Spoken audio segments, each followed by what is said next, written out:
Welcome to GK digital news. Eluru కార్పొరేషన్లో గత 3 నెలల క్రితం విధుల్లో చేరిన కార్పొరేషన్ కమిషనర్ భానుప్రతాప్ గారు మనతో ఉన్నారు.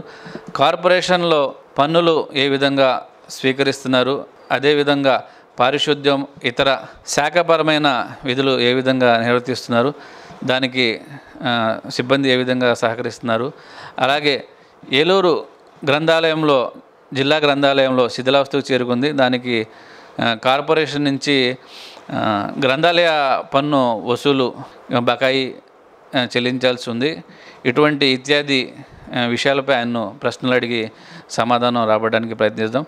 కమిషనర్ గారు, పన్నులు ఏ విధంగా ప్రజలు కడుతున్నారు, ఎలా సేకరిస్తున్నారు? అందరికీ నమస్కారం అండి. నేను ఏలూరు కార్పొరేషన్ మున్సిపల్ కమిషనర్ని మాట్లాడుతున్నాను. ప్రజెంట్ ఆగస్టు 24న ఏలూరు కార్పొరేషన్ కమిషనర్గా నేను బాధ్యతలు స్వీకరించడం జరిగింది. జాయిన్ అయిన ఫస్ట్ మంత్ అంతా కూడా అన్ఫార్చునేట్లీ విజయవాడకి ఫ్లడ్స్ రావటం, ఆ ఫ్లడ్ రిలీఫ్ డ్యూటీస్లోనే యంత్రాంగం మొత్తం తలమునకలై ఉన్నాము. తదుపరి ఉన్నటువంటి సోర్సెస్, ఉన్నటువంటి సచివాలయ సిబ్బంది, కార్పొరేషన్ స్టాఫ్ వీళ్ళందరినీ ఉపయోగించి పన్ను వసూళ్లు వేగవంతం చేశాము. గతంలో నేను వచ్చినప్పటికీ 18% మాత్రమే ఉన్నటువంటి పన్ను వసూళ్లు ఈ 2 నెలల కాలంలోనే 35%కి చేరుకుంది. దీనికి సిబ్బంది అందరూ కూడా సహకరిస్తూ ఉన్నారు. ప్రతి వారం కూడా అందరి సిబ్బందికి కూడా రివ్యూ మీటింగ్స్ తీసుకొని టార్గెట్స్ విధించి త్వరితగతిన పన్ను వసూలయ్యేటట్టు చర్యలు చేపడుతూ ఉన్నాం. దీంతోపాటుగా ఏదైతే మనకు వాటర్ ట్యాక్స్ ఉందో, ఈ వాటర్ ట్యాక్స్ అంతా కూడా కేవలం 11% మాత్రమే వసూలయ్యింది. దీంట్లో ఎక్కువగా డ్యూస్ కూడా ప్రజల వద్ద పెండింగ్లో ఉన్నాయి.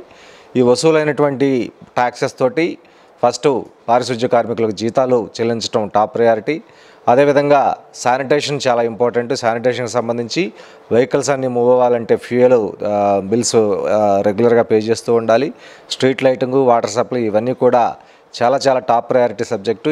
వీటిలో ఏమాత్రం చిన్న బ్రేక్ వచ్చినా కానీ నగర జీవనం అస్తవ్యస్తం అవుతుంది. కాబట్టి ముందు టాప్ ప్రయారిటీగా వసూలైనటువంటి పన్నుల మొత్తాన్ని కూడా ఈ ప్రాంతాలకి సిబ్బంది జీతాలు, పారిశుద్ధ్య పనులు, వాటర్ సప్లై, శానిటేషను, అదేవిధంగా స్ట్రీట్ లైటింగ్ వీటికి ఉపయోగిస్తూ ప్రణాళిక రచించుకొని ముందుకెళ్తూ ఉన్నాము.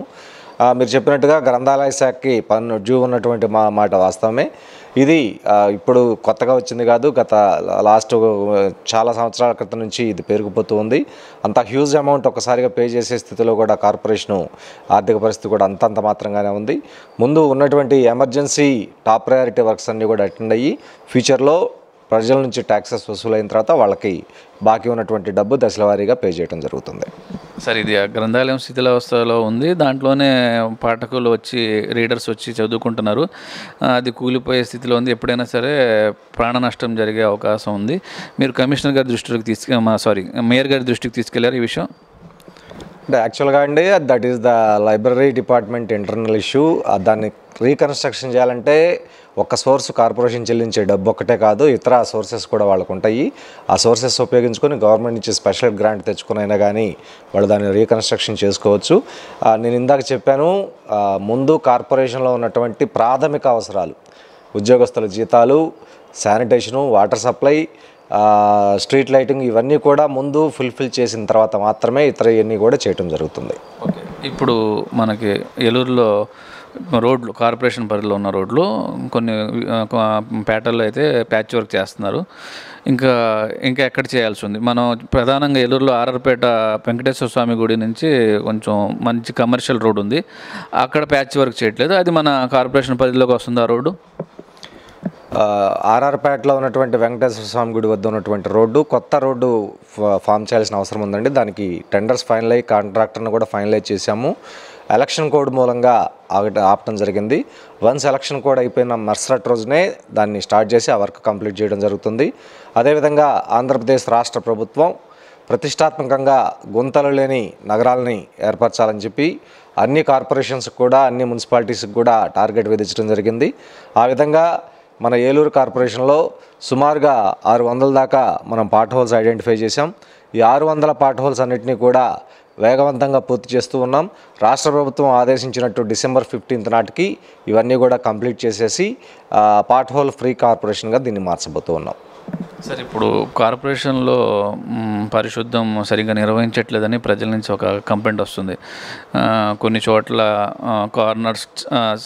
కార్నర్స్లో చెత్త వేస్తున్నారు, రోడ్స్ కూడా సరిగ్గా ఓడవడానికి సిబ్బంది రావట్లేదు అనేది ఒక కంప్లైంట్ రేజ్ అవుతుంది. దాని సమాధానం.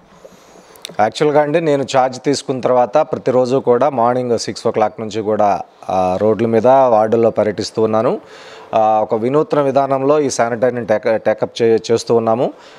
సాయంత్రం 6 గంటల నుంచి 10 గంటల వరకు అన్ని వ్యాపార సముదాయాల దగ్గర మేము చెత్త డోర్ కలెక్షన్ చేస్తూ ఉన్నాము. దాని మూలంగా రోడ్ల మీద లిట్టర్ పడేటువంటి శాతం తగ్గింది.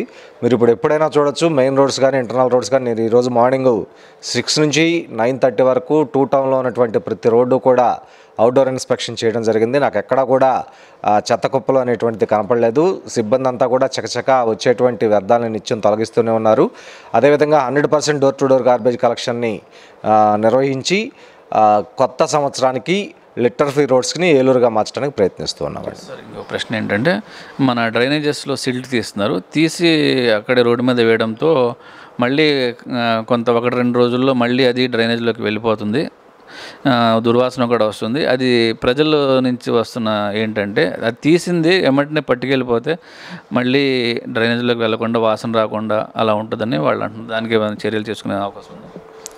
యాక్చువల్గా అండి డ్రైన్ తీసిన తర్వాత వెంటనే దాన్ని షిఫ్ట్ చేయడం కుదరదు. ఎందుకంటే సిల్ట్తో పాటు వాటర్ కూడా కొంత బయటకు వస్తాయి కాబట్టి ఆ వాటర్ మొత్తం కూడా తగ్గిన తర్వాత అది కొంచెం ఎండిన తర్వాత మాత్రమే కార్మికులు దాన్ని తీయడానికి అవకాశం ఉంటుంది. కాబట్టి ఆ డ్రైన్ రిమూవ్ చేసినటువంటి 1 or 2 days దాన్ని పెట్టేసి దాన్ని కంప్లీట్ చేసిన తర్వాత తీయటం జరుగుతుంది. సార్ శ్రీనివాస థియేటర్ రోడ్లో ఒక రోడ్డు కింద నుంచి వాటర్ వచ్చేస్తుంది.